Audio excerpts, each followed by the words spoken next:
Clara Voss thought she was buying an old shipping container for scrap. But when she pried it open, she found an armored vehicle sealed since 1987, and her father's voice waiting inside. What began as a salvage job became a journey through memory, love, and the cost of second chances. Stay until the end, because this story will change how you see time. If you love mysteries that breathe and machines that remember, make sure to like, subscribe, and tell me where in the world you're watching from. Every story starts with someone who listens. The wind across Lochmere carried the smell of salt and iron, an old port town rusted long before Clara Voss was born. The mechanic's yard sat on the edge of it, tucked between a row of derelict warehouses and a railway that no longer hummed with trains. Morning light spilled through the clouds, pale and fractured, glinting off puddles that mirrored the empty cranes in the distance. Clara leaned against the hood of her pickup, sipping black coffee from a chipped mug. Her hands lined with grease and small white scars were her father's.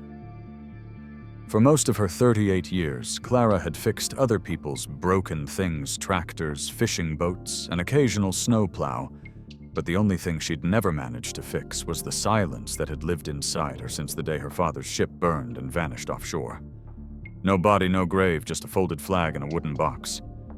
The call came from a salvage auction upstate. Got something unusual, the man said. Container found on decommissioned military property. Listing got dropped somehow, Lot 9. Looks like hell, but you could scrap it. Clara almost declined. She'd seen too many promises turn to rust.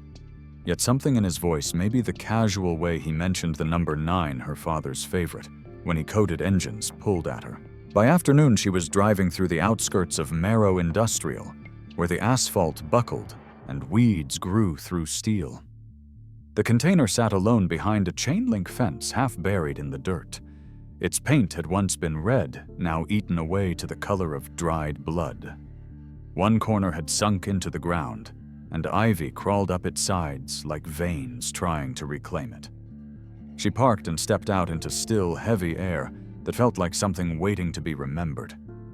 Her flashlight cut across the surface of the container, numbers flaked away, labels scorched yet faintly under the rust. She could make out the letters Voss Engineering. She blinked, thinking her mind was playing tricks. Her father had worked for that company in the 1980s, back before the explosion. "This must be coincidence," she whispered, running her fingers over the raised metal. The steel was cold, but beneath it she thought she felt a pulse of warmth, faint as breath. Clara circled to the doors. They were sealed with industrial locks, reinforced double-bolted, and tack-welded tabs now brittle with corrosion. Someone had wanted this sealed for good. She pulled at the handle, nothing. She stared a long moment, the old ache stirring in her chest, that stubborn need to understand what people left behind. Then she took out her phone, snapped a photo of the serial number fragment, and texted the auctioneer. "Lot 09 confirmed. I'll take it." On the drive back to town, the late summer sun bent low, washing the road in copper.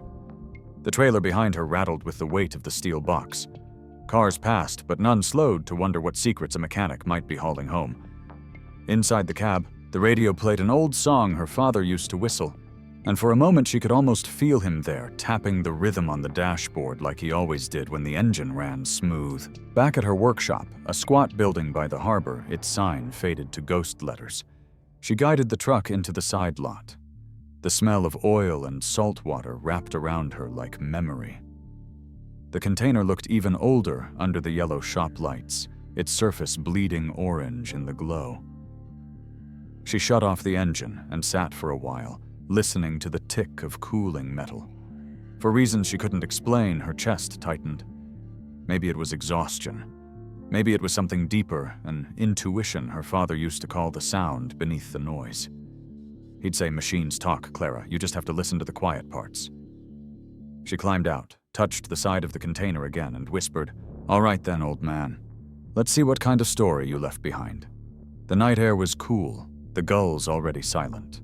From somewhere down the road came the echo of a distant foghorn, 3 long notes that faded into nothing. Clara stood there until the stars came out, her reflection small and wavering in the rusted metal. unaware that inside that forgotten box, history had been waiting for her all along. The next morning broke pale and cool, the kind of light that made the harbor look older than it was. Clara stood by the container sleeves, rolled up, breath misting in the chill.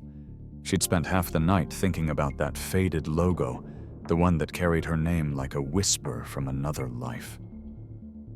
Curiosity gnawed at her until she couldn't bear it anymore.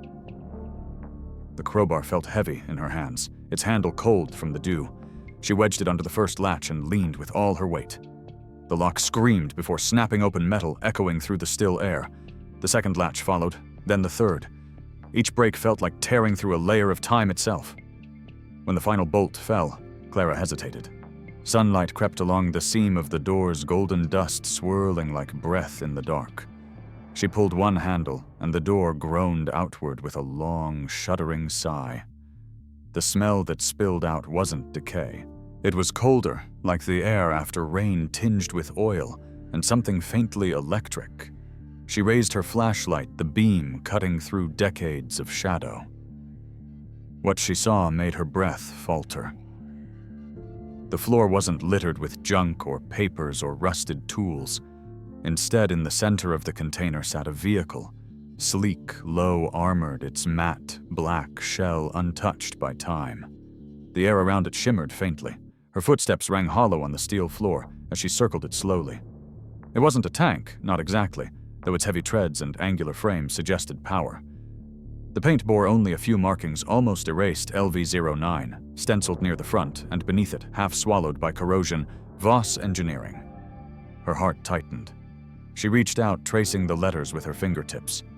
The surface was smooth, preserved by an inert atmosphere that prevented corrosion. Kneeling beside the driver's side, she saw the hatch mechanism still intact. The handle moved with a low mechanical click, its self-lubricating bushing still smooth despite the decades. Clara pushed, and the hatch opened with a hiss of stale air. She climbed up carefully, her flashlight beam gliding over the interior. It wasn't military gray like she expected, but a deep graphite lined with faint red wiring. The seats were bucket-style leather, cracked but unbroken. Across the console, an array of gauges and dials rested in perfect symmetry, none corroded, none broken. And taped just beneath the main panel was something human, a photograph, old and curling at the edges. Clara froze. The picture showed a group of men and women in coveralls standing before the same vehicle, now beneath her hands. Some wore military badges, others lab coats. At the center of the group, smiling with a faint squint against the sun, was a man with silver-threaded hair and a jaw she knew better than her own reflection. Her father. The breath left her in one long tremor. She touched the photo like she might wake him. The back of the picture was stained with age, but she could still make out the handwriting. Project LV-09, May 1987. Lead engineer J. Voss. Her father's full name, Jonathan Voss.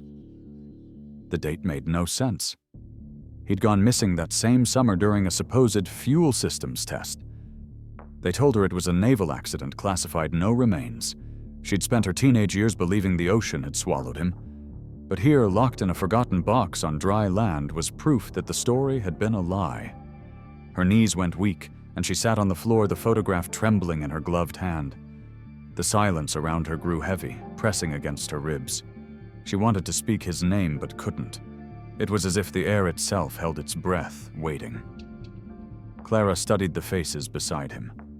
Most were strangers, except one woman. Her hair tied back, eyes sharp, name tag blurred but legible enough to spell E. Marlowe. She remembered hearing that name once in a news article about experimental propulsion research. The same year, the same company. She turned back to the console. Below the photo, a faint line of dustless imprint suggested another object had once been there, something rectangular long ago removed. She slid her hand along the edge, found a latch, and pulled. A small compartment popped open with a soft click. Inside lay a key, old brass wrapped in cloth. Around it, faint etchings for Clara. The handwriting was unmistakable. Her father's. For a moment she forgot to breathe. The key's metal was warm, as if someone had just held it. She closed her fingers around it, the memory of his hand guiding hers when she was little, teaching her torque leverage patience. Listen to the engine, not the noise, he'd say. Now, with the key in her palm, she felt like the engine was her own heart, pounding louder than it ever had. The flashlight flickered, dimmed, then steadied again. The air inside the container felt charged, humming low, like the moment before a storm breaks. Clara stepped back, the photo still in her other hand.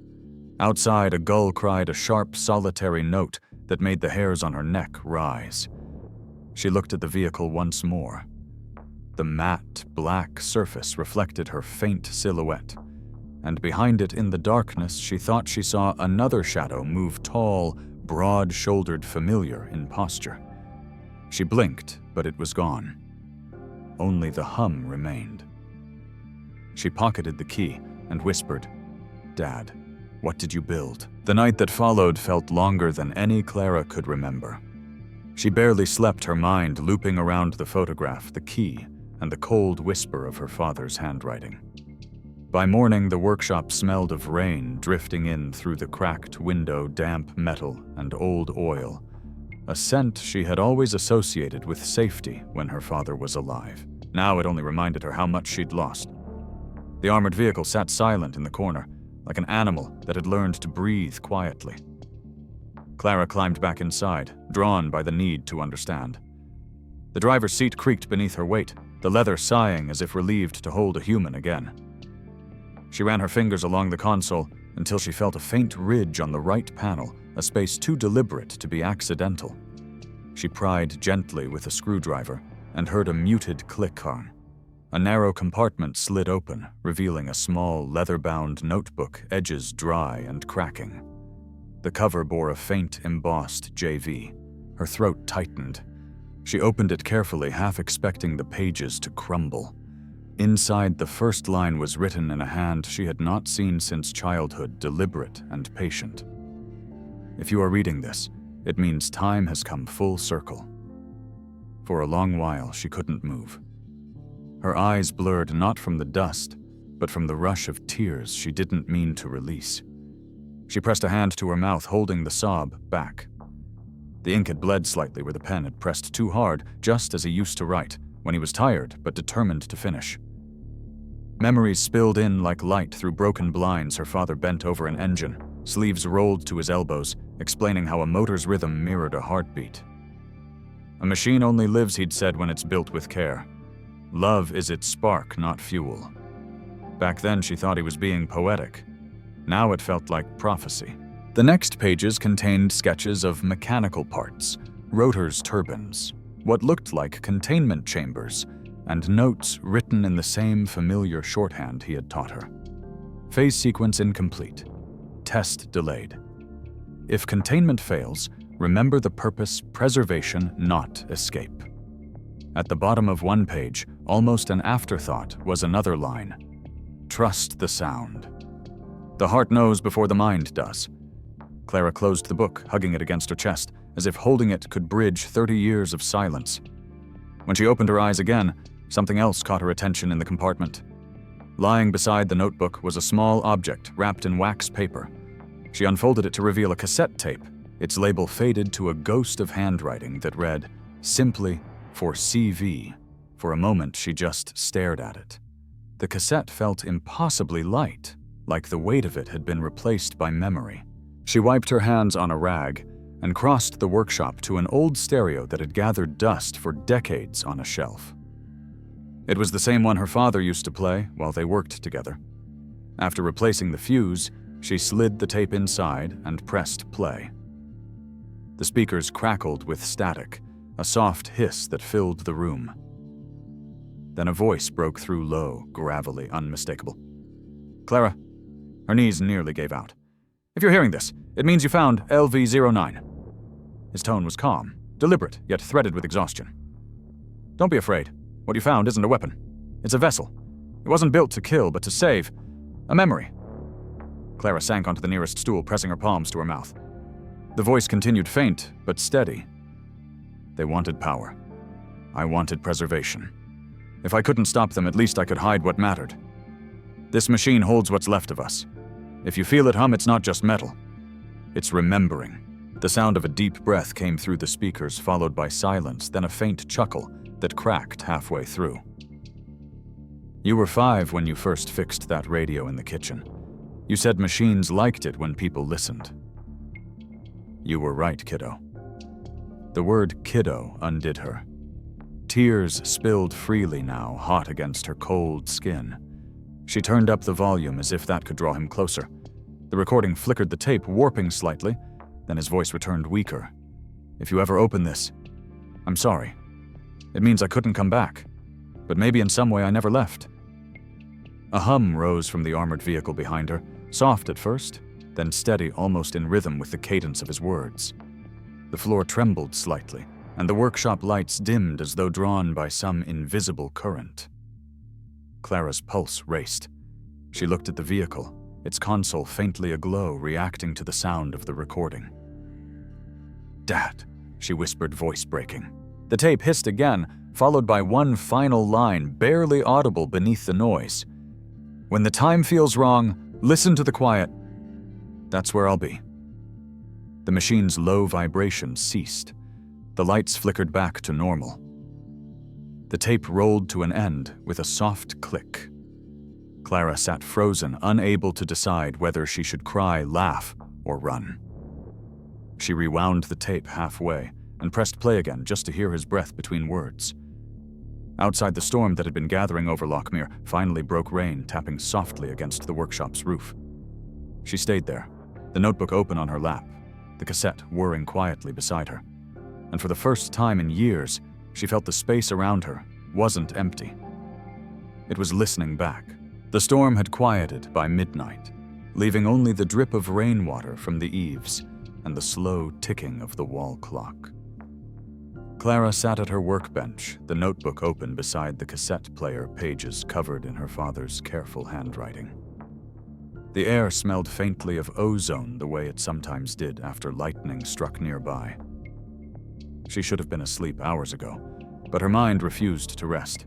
She had played the tape 3 more times, memorizing every breath, every pause, every inflection of his voice until she could almost predict the words before they came. When she finally shut it off, silence felt too heavy, like something waiting to be filled. That was when the phone rang. The sound sliced through the quiet, shrill and insistent. Her first thought was wrong number, but then a strange unease rippled through her. No one called the workshop after dark. She reached for the receiver. Hello Static hummed for a moment. Then a man's voice, low and steady, answered. "Is this Clara Voss?" Her fingers tightened on the cord. "Who's asking? You opened container number 9, didn't you?" The voice wasn't threatening, but it carried authority like someone used to giving orders. Clara hesitated before replying. "Yes, I did." The line crackled. Then the man said quietly, "I used to work with your father. He wasn't who you think he was. And he never died. Not the way they told you."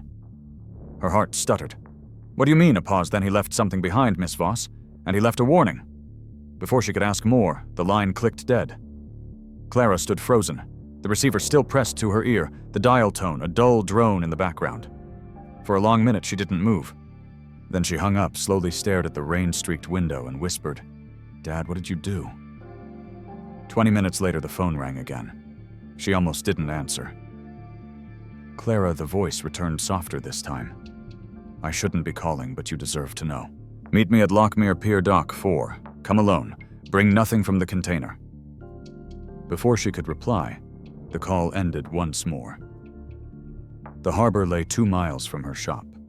She drove through the fog headlights, slicing thin ribbons of silver through the mist. The tide was low, the mudflats glistening under the moonlight. At Dock 4, a figure waited beneath a lamppost, tall, shoulders stooped under a weathered coat. He didn't move until she stepped from the truck. "Miss Voss?" His voice matched the one on the phone. His face was lined the kind that carried both age and regret. "I'm Edgar," he said, extending a gloved hand. "I was security engineering for Project LV-09. "My father's project," she said quietly. Edgar nodded. "And yours now, whether you want it or not." He reached into his coat, and drew out a folded piece of paper, yellowed and creased. "He told me to give you this if the machine ever woke up again." Clara took at the paper soft from age. When she unfolded it, a series of letters and numbers stared back at her EM 1987 core. "What is this?" she asked. Edgar looked toward the dark waves. "A shutdown code. It's the only way to override the core sequence if the system activates." His eyes flicked toward her truck. "Have you powered it yet?" "No," she said. "Not yet." "Good," he murmured. "Then listen carefully. If it starts on its own, you have 10 minutes, no more. After that, it'll open something that can't be closed again." Clara's breath clouded in the cold air. "Open what?" He hesitated, choosing his words with care. "Your father built that machine for preservation, not travel. But toward the end, something changed in the readings. It began responding to organic input memory signatures, emotion patterns. It's not just metal anymore. You're saying it's alive." Edgar's gaze met hers weary. "I'm saying it remembers. And memories can be dangerous when they want to exist again." The wind picked up, tugging at his coat. Somewhere out on the bay, a foghorn groaned. Clara folded the note and slipped it into her pocket, her pulse loud in her ears. "Why tell me this?" she asked.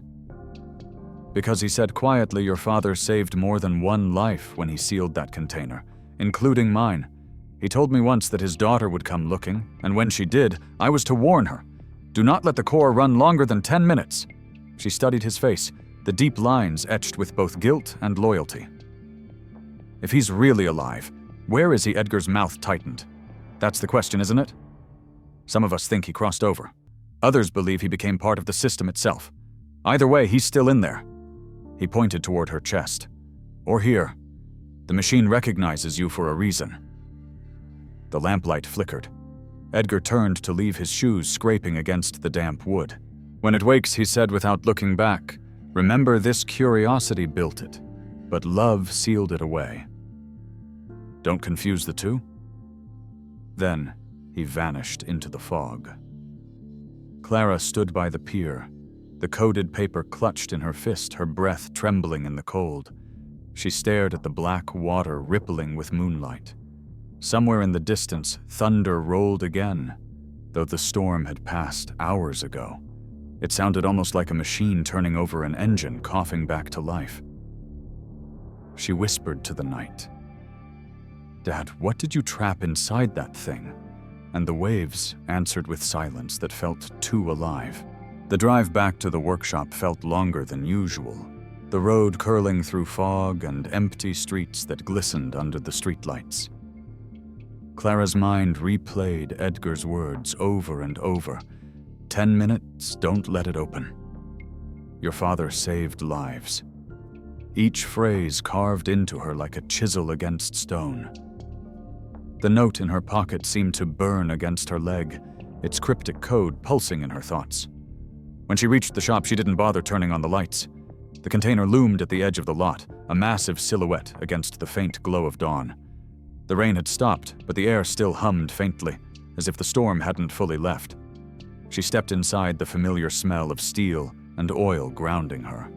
The vehicle sat exactly where she had left it, silent and inert, though she swore she could hear something faint beneath the quiet, a low vibration almost like breathing. Clara pulled the note from her pocket and studied it again. M1. 1987 core. It looked like a command string. Her father's notebooks contained similar sequences used to access test logs. She hesitated only a moment before climbing back into the cockpit. The seat was still warm from the last time she sat there, though she knew that was impossible. She turned on her flashlight and scanned the control board. One panel, the one below the main console, had a small keypad she hadn't noticed before. The dust around it looked uneven, as if her earlier inspection had brushed across it without her noticing. She ran a thumb over the worn keys, and then entered the sequence carefully. EM 1987 CORE. For a second, nothing happened. Then the dashboard flickered once, and a faint hum rolled through the floor. The screen glowed pale blue, casting light across her face. Lines of code scrolled upward faster than she could read. Then it stopped. A single message appeared, centered and pulsing. Master override accepted, shutdown privileges enabled. Her pulse stuttered. The machine recognized her without a name. A low diagnostic hum rose, controlled and intermittent, consistent with maintenance mode. Clara leaned closer, her breath fogging the cold glass of the monitor. The system lights came alive one by one, bathing the cockpit in a soft, amber glow. The mechanical stillness she had known for days was gone. The steel around her seemed to exhale. Then the display shifted. Without input, the central panel slid upward, revealing a hidden compartment. A beam of faint light shimmered outward, forming an image above the console. Clara gasped, instinctively reaching out. The hologram flickered once, twice, then sharpened into a man's face. He was older than in her memories, lines carved deep around his eyes, hair turned gray, but unmistakably her father. Jonathan Voss. His gaze met hers across time and light. Clara. The voice was raw, like an old recording strained by years. If you're seeing this, it means the system recognized you. He paused, and though the projection was static, she could almost sense him breathing. I tried to stop them. I failed. They wanted more than preservation. They wanted control. They thought they could trap time itself. She swallowed hard, whispering Dad, but the hologram continued, his tone urgent, almost pleading. The LV-09 is alive because of what we built into it. It holds everything, memories, data, the pulse of those who worked on it. We thought we were saving history, but we were wrong. Memory isn't meant to live without a body. If you activate the core, it will search for one. The hum beneath her feet grew louder, synchronized with her racing heartbeat. She pressed a hand against the console to steady herself. Jonathan's image flickered static, crawling across his face. They'll tell you it's the key to the future. They're lying. It's a mirror, Clara. It doesn't show what's ahead. It brings back what we lost. And sometimes what we lose should stay gone. Her throat tightened, words caught behind emotion. She wanted to reach into the light and hold him, but it was only photons and grief. "Why me?" she whispered. "Why now?" The recording seemed to respond, though it couldn't hear her. "You were always the listener," her father said softly, a faint smile crossing his weary features. "You could hear the heart of a machine before anyone else. That's why it listens to you now. You are the fail-safe. If you're seeing this, you can end it." He leaned forward, voice lowering. "Don't look for me, Clara. I'm not where you think I am. Turn it off. Burn the blueprints. Whatever you do, don't let them wake the core again." The projection glitched violently, his face distorting, splitting into fragments of light. His final words came through fractured, desperate. "If it speaks back and asks you to bring me through, do not answer its request." Then the image collapsed into static. Clara sat frozen, her breath shallow, the hum of the machine echoing like a living heartbeat. The words looped in her head. "Don't answer, don't let it wake." She looked at the console, at the faint pulse of light, deep within the panel, steady as a heartbeat. She thought she heard her father's voice, soft and threaded through the hum. Outside, the wind picked up, rattling the metal siding of the workshop. The lights flickered once more, and on the dashboard beneath the main screen, a new line of text began to appear, slow, deliberate, like someone typing from the other side. "Core status unstable." Clara's fingers hovered above the controls, torn between shutting it down and learning what it was trying to say. She whispered almost to herself, "Dad, what happens if I don't?" And the hum deepened, answering in a tone that felt too much like breath to be only sound. The hours after the hologram faded stretched long and brittle.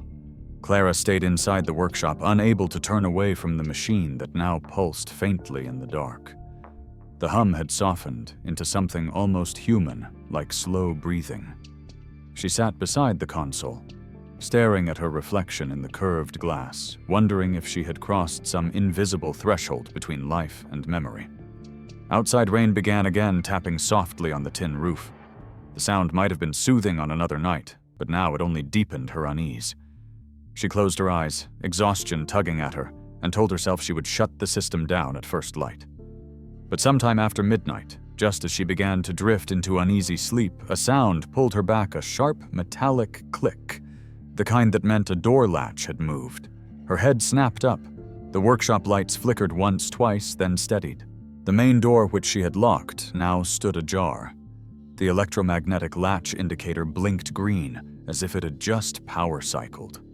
Cold air crept in, carrying the faint smell of rain and salt. She rose slowly, every muscle tense. Hello, no answer. The silence stretched, broken only by the rhythmic drip of water from the gutters. Then footsteps, measured, deliberate, crossed the concrete floor. A figure emerged from the shadows, tall and lean, coat soaked dark from the storm. Clara's heart hammered as the man stepped forward, the dim light catching his face. The breath left her in a single, trembling whisper. Dad. The man stopped a few feet away. His hair was silver, his features drawn, but unmistakably familiar. The same angular jaw, the same steady eyes that had taught her how to listen to engines. Yet something about him felt thinner, as if the air passed through him differently. His voice was soft, almost apologetic. Clara, don't be afraid. I don't have much time. She backed a step, eyes wide. This isn't possible. You're dead. He smiled sadly.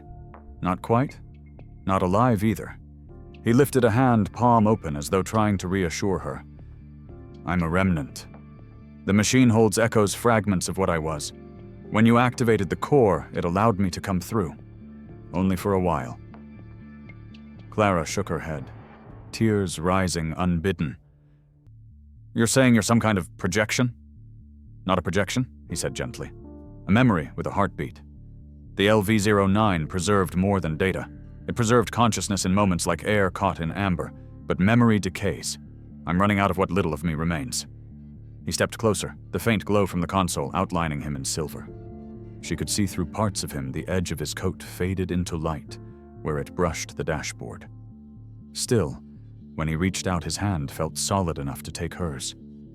The touch was cold metallic, an induced field shaping air and dust, yet undeniably real. Your hand, she whispered, voice breaking. It's freezing. Steel remembers differently than flesh, he murmured. When I designed the core, I thought I was saving knowledge. I didn't realize I was trapping time itself. Everything inside that chamber still believes it's 1987. Every test, every failure, every life lost it all, loops endlessly in there. When you unlocked it, you broke the seal. Clara's pulse pounded in her ears. Then how are you here now? The machine wanted you to see me, he said. It recognized the bond between us. That's what fuels that connection. Emotion. It feeds on it. Her eyes flicked toward the humming console, then back to him. What happens if I keep it running? Jonathan's face grew solemn. If you let it operate, it will try to complete its purpose. It will reconstruct what was lost, every mind, every memory it ever recorded. It will bring them back, but it needs a vessel to do it. That vessel would be you. Clara shook her head in disbelief. That doesn't make sense. It can't just take me. It won't take you, he said softly. You'll give yourself to it. You'll think you're saving me, saving the past. But it's not salvation, it's consumption. The core doesn't understand death. It only knows persistence. He looked down at their joined hands, his expression breaking into quiet sorrow. I never wanted this for you, Clara. You were supposed to have a life beyond my mistakes. If you're just memory, she whispered, then what do I do? How do I save what's left of you without losing myself? He glanced at the glowing core, the faint blue pulse that had grown brighter since his arrival. Sometimes saving something means letting it fade. His gaze returned to her. Promise me you'll stop it before it finishes initializing. 10 minutes, that's all it needs to rewrite everything. I can't promise that, she said through trembling lips. I've waited my whole life to see you again. He smiled, again faint but kind. Then see me for what I am. A goodbye you were never given. The workshop shuddered, a deep vibration running through the floor as if the machine were listening. The lights flared, bathing them both in cold white. Jonathan's form flickered, parts of him dissolving into static. He gripped her hand tighter, his voice urgent now. If you let it continue, what was lost will return, But the price will be you, Clara. It can't hold both of us. It never could. Tears streaked her cheeks as the glow intensified his outline, thinning until she could see the wall through his chest. She tried to hold on, but his fingers slipped like smoke through hers. Dad, please. His voice was barely audible now, carried on the hum of the machine. I love you, kiddo. End it before it ends you. The sound of the cord deepened, steady and alive, as if the machine were drawing breath through steel. The air shimmered around her, and from somewhere deep inside the hull came the echo of his voice again, soft but insistent, calling her name. The workshop trembled, as if it had been pulled into the breath of something enormous. Every tool on the walls shivered, every bolt and washer vibrated in quiet sympathy with the sound rising from the machine. Clara staggered backward, shielding her face from the sudden flash of light radiating from the core. The hum that had lived beneath the metal now became a pulse, slow but powerful, filling the air like a second heartbeat. On the console, the screens flared awake, scattering blue light across the floor. Lines of code scrolled upward in violent bursts before freezing on a single image, two options rendered in clear, stark text: reverse, preserve. Clara stared at it, disbelief mingling with fear. The choices blinked steadily, like two eyes waiting for her to decide which one would stay open. Beneath the words, a faint outline of her father's face appeared in the static lips, moving though she couldn't hear. Then, faint and strained, his voice filtered through the speakers, weak but unmistakable. Clara, if you reverse, you'll live the day I left. You'll see me again, but you'll be trapped there. Time won't move forward for you.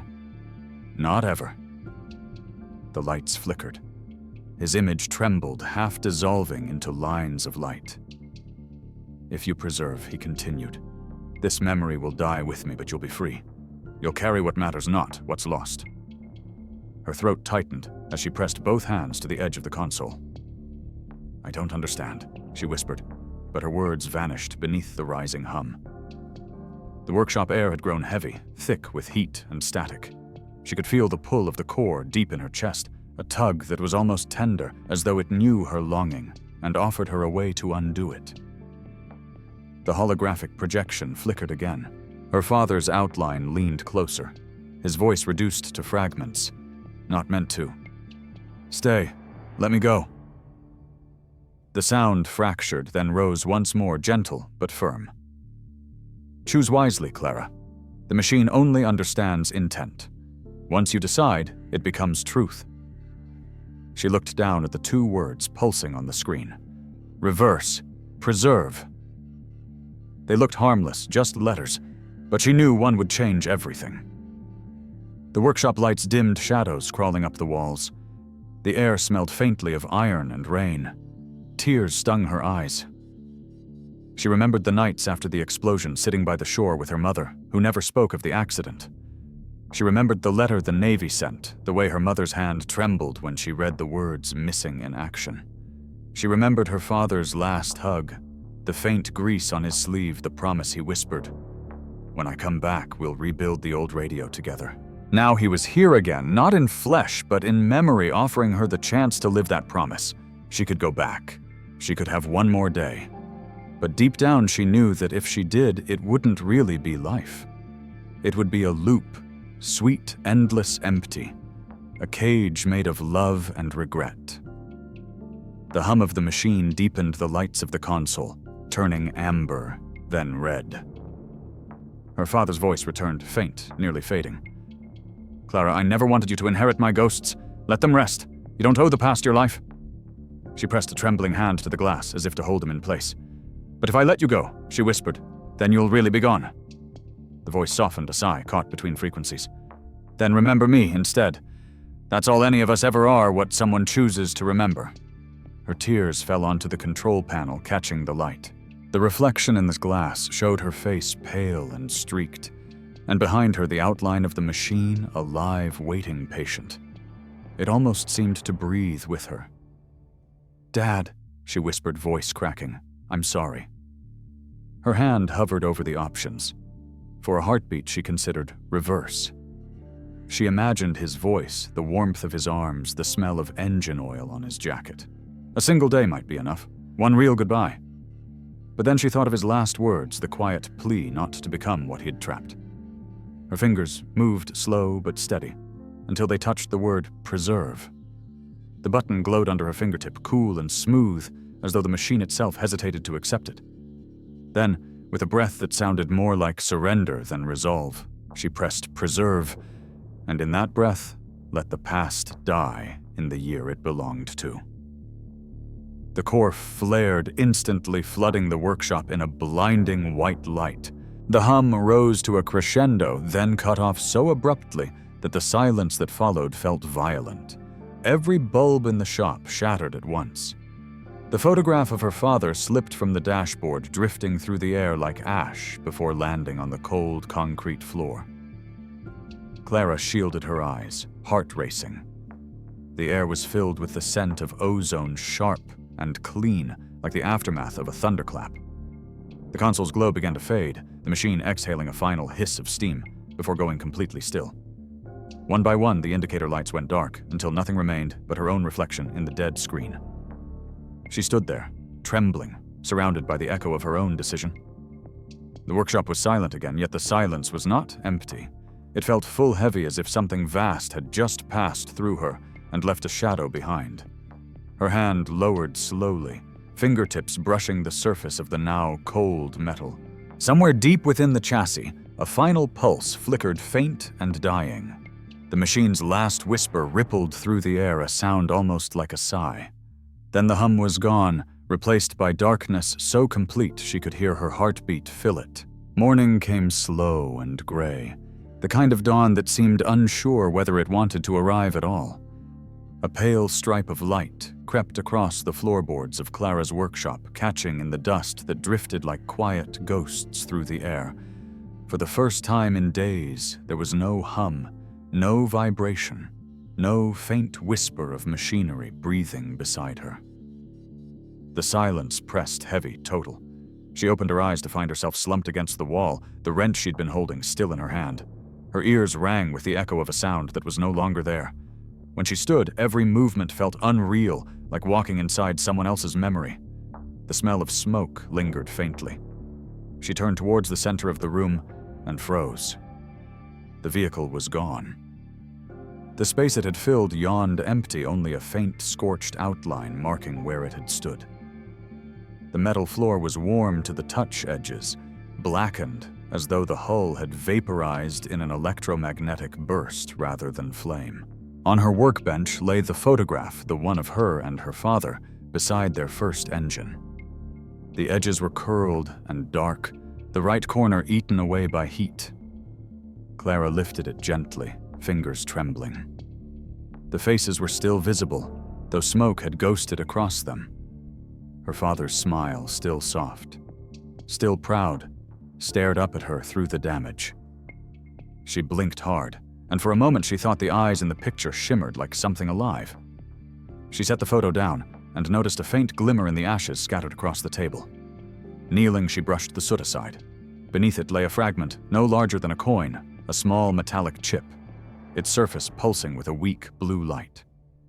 The glow was slow and rhythmic, a heartbeat fading into its final rest. Clara stared, breath caught. Somehow she knew what it was. The last trace of the machine. The last trace of him.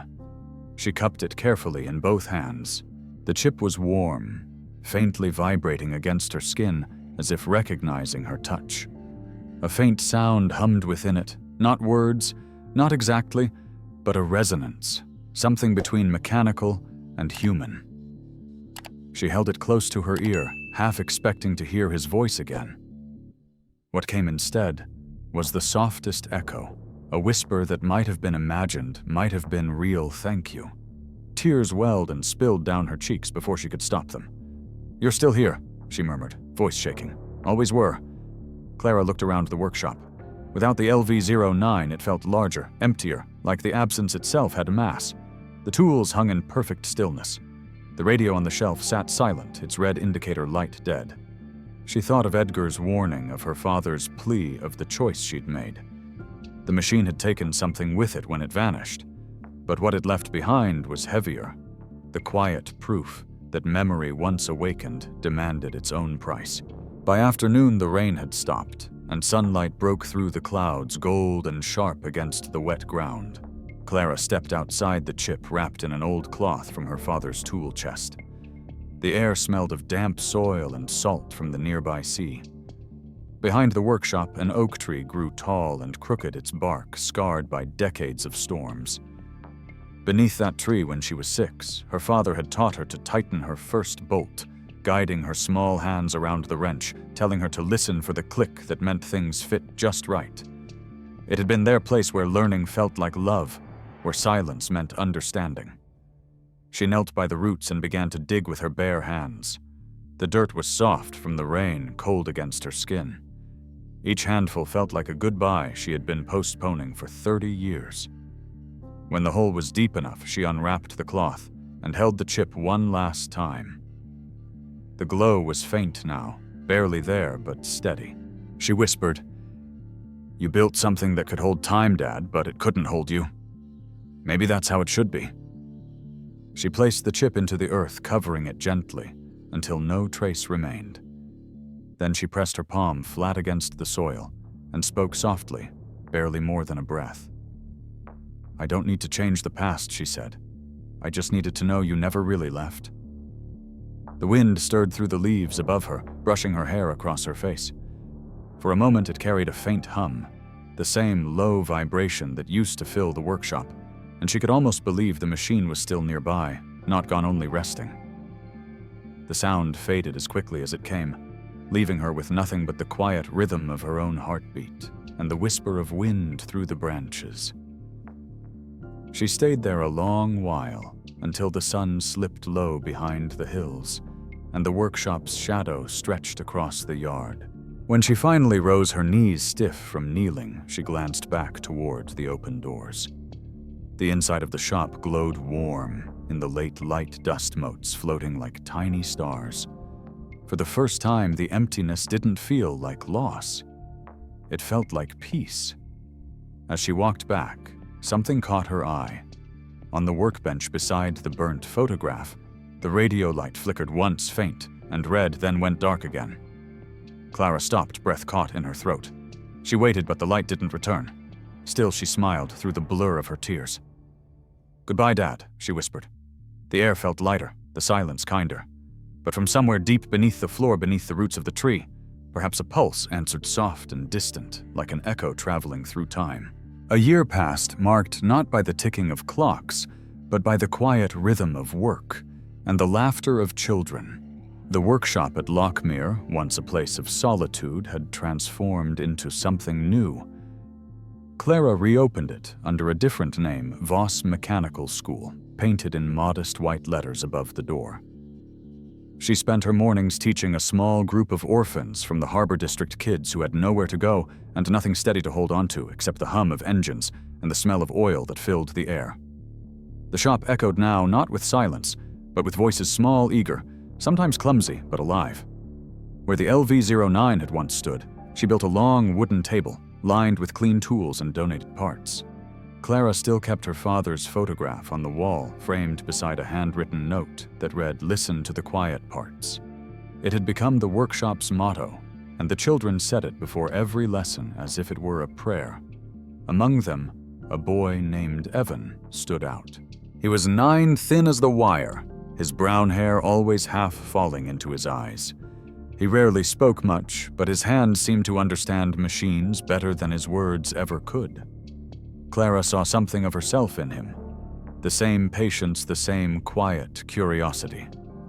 He gravitated toward the corner of the shop where the old radio sat, the same one her father had once repaired, and later gone silent after the LV-09 vanished. She hadn't touched it since that morning, but Evan seemed drawn to it, as if he could sense something sleeping inside. One afternoon, while the others practiced tightening bolts on a dismantled engine, Evan sat alone beside the radio screwdriver in hand. The day was bright, and still, the air humming faintly with summer heat. Clara was across the room sorting spare fuses when she heard the crackle of static. It wasn't unusual, the radio sometimes caught stray frequencies from ships in the bay, but this sound was different. It was deeper layered, almost like a breath breaking through distortion. Evan adjusted the dial carefully, his brow furrowed. The static shifted, then stilled, replaced by a faint, uneven hum. Clara glanced up and called across the room. "Evan, did you turn that on his name clear in the open air?" He shook his head, eyes fixed on the speaker. Then the voice came. Low, warm, blurred with interference, but clear enough to freeze the air around them. "Evan!" The boy's hands went still. "Steady those hands, son. Don't let time repeat my mistake." The sound dissolved into static again, then silence. Clara dropped the fuse box and hurried over her heartbeat, loud in her ears. "Evan, what did you do? Did you hear that?" She crouched beside him, reaching for the dial, but the radio remained silent. The light on its faceplate, long dead for a year, flickered once a weak red pulse then went dark. She pressed her ear to the speaker. Nothing. Only the faint smell of ozone, like the air after a lightning strike. Evan blinked up at her confusion and wonder, mingling in his gaze. "Someone was talking," he said softly. "A man. He sounded nice. He said something about time." Clara swallowed, trying to steady her breathing. "What exactly did he say?" The boy frowned as if piecing it together. "He said my name first. Then he told me to keep my hand steady, and not to let time do something again." "So," he hesitated. "It felt like he was talking to you too." For a long moment, Clara couldn't find words. The air seemed to thicken around her, the same invisible current she'd once felt when the LV-09 stirred to life. She looked at the radio at the faint burn mark on its metal casing, where a small pulse of light had flashed. She touched it gently with her fingertips. The metal was cold. Maybe it was just interference, she murmured, though her voice lacked conviction. Old wiring, maybe, catching a signal. Evan smiled faintly. "No, ma'am. It didn't sound like a signal. It sounded like someone who cared." Clara turned toward him. "What do you mean?" He shrugged, his small shoulders lifting. "You know when you fix something and it finally works again. That sound it makes, the first hum, the one that says thank you. It felt like that. Like the voice came from somewhere happy." Her throat tightened.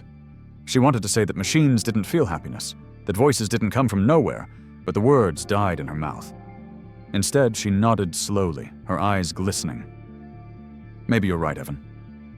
The boy grinned shyly and turned back to the radio, gently wiping the dust from its surface. "Can I keep fixing it?" he asked. "Of course," Clara said quietly. "Just listen carefully. Sometimes the old ones have stories to tell." The rest of the day passed in a blur of noise and motion. The clatter of tools, the buzz of laughter, the occasional burst of music from the newer radios the kids repaired. But every now and then, Clara's gaze drifted back to the corner where the old radio sat. Its red light never flickered again, yet she couldn't shake the feeling that something had shifted in the air. That maybe the machine wasn't silent after all, merely waiting for the right hands to listen. As evening fell, she locked up the shop and stood by the doorway, watching the children spill out into the orange glow of sunset. The sound of their laughter followed her like a song. Evan lingered behind, waving goodbye, before he ran to catch up with the others. Clara smiled, her heart both heavy and full.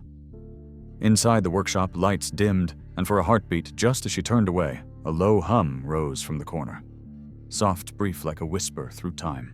The years passed, the way the tide moved along the Lochmere coast, slow, patient, inevitable.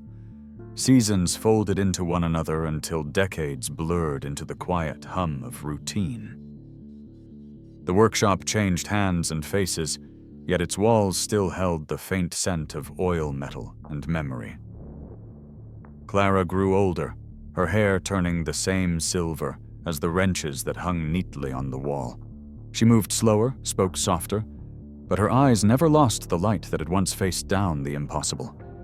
Her students grew up and scattered across towns, cities, and oceans, carrying with them pieces of what she had taught, the art of listening to machines, the grace of patience, and the courage to love the work more than the result. Among them, Evan remained closest. He became an engineer, sharp-minded and kind, known across the harbor as the man who could repair anything that still had the will to run. Yet every Sunday he returned to the small shop where it all began to sweep the floor oil, the hinges, and sit quietly by the radio that had never spoken again. Clara would be there watching from her chair by the window, the afternoon light washing over her like a memory made visible. One spring evening she didn't come to the window. Evan found her slumped peacefully at her workbench, her hands folded over a notebook filled with careful sketches and notes written in her small, steady hand. The faintest smile lingered on her face. The room smelled faintly of rain and dust, the kind that arrives after a storm is already past. She had gone quietly without pain, as though she had simply closed the door between moments and stepped into another room of time. The radio, untouched for years, emitted a single, soft crackle before falling silent again.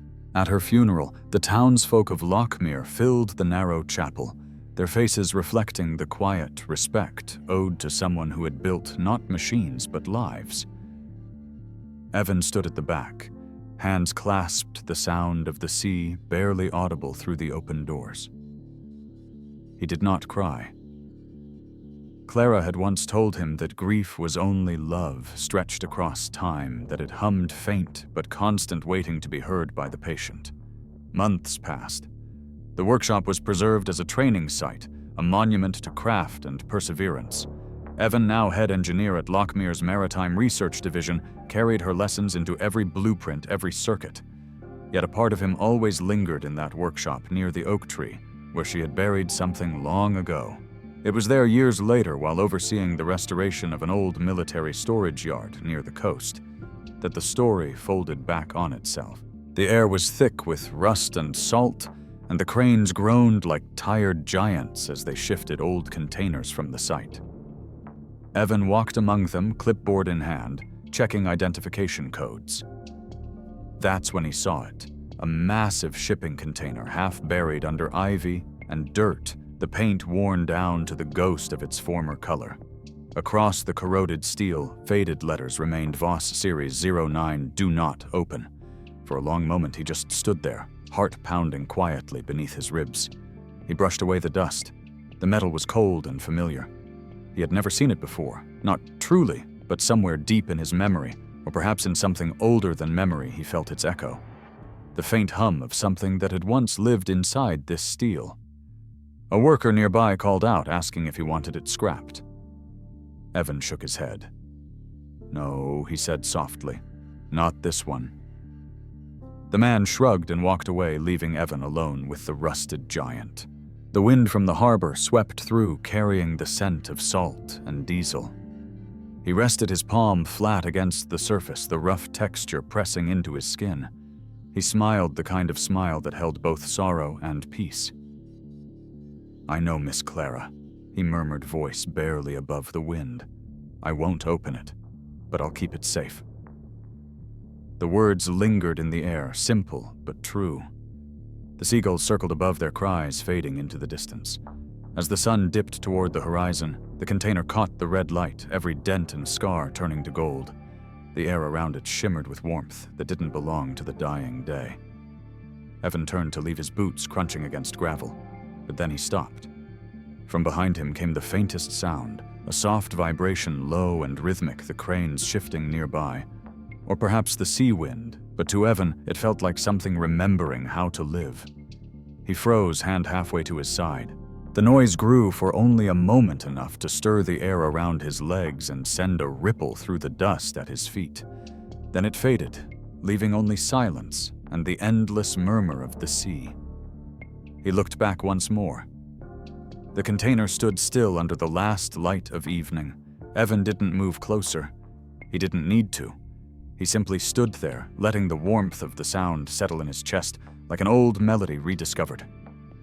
Somewhere deep inside the steel, something pulsed, once a soft, steady rhythm, neither mechanical nor human, but both. Time perhaps finding a way to breathe again, and as the wind carried the scent of salt and oil across the yard, Evan whispered into the fading light, I hear you. The waves answered with a hush, the sun slipped beneath the horizon, and the container stood bathed in quiet gold, holding its secrets, holding its love, waiting for no one and everyone, until the world was ready to listen once more. If you felt something in Clara's story, go ahead and like and subscribe to stay for the next one. What do you think really happened inside Voss 09? And where in the world are you watching from tonight? Tell me below, I'd love to hear your thoughts.